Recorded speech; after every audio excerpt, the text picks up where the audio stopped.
Tell us about the event. We're very excited to be partners with Challenge Family and LSA and the province of Camarines Sur.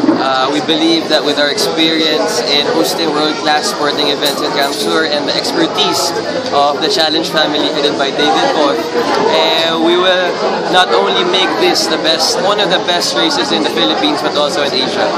Anong mas bagong i-offer sa event na to kumpara sa event to before? Ang mas bago yung offer natin sa event na to is, first of all, the Triathlon Expo.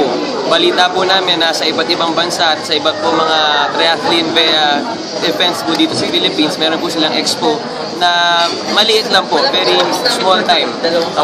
Ang pinaplano po namin dito ngayon sa Camp Sur is a 5,000 square meter triathlon expo wherein people from the industry can showcase their products and showcase their services and whatnot. And at the same time, improve the race course. Gusto ko po talaga, this is my first triathlon event to be na world class na amin pong i-host sa province. I'm a young governor. I have so much to prove, so much to achieve, and I believe na this is my time to shine. Do we have confirmed triathletes na popular from abroad and here sa Pinas na magsusupport? Tulad po ng sinabi ni David Both, nung kanila pong nakaraang triathlete event din sa Subic po, sa Bataan, ay halos 25 to 30, the top 25 international champions were there. So kami po sa Camp Sur, siguro we're expecting the same if not more. Siguro gamitin ko na itong pagkakataon na to invite everyone, not only international but also the local triathletes to please come and join us in the Challenge Camp Sur race next year. It will be one of the best races of the year and we hope to see you there.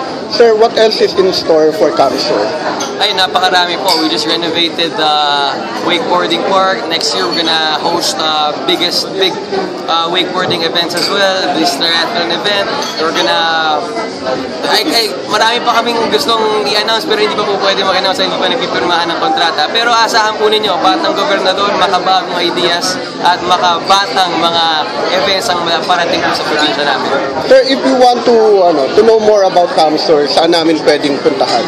Meron po kaming Twitter and Instagram at Visit Camp Sur. Ako po mismo ang nag-manage nun, so hope to communicate with you there. Please invite again to join Challenge Philippines.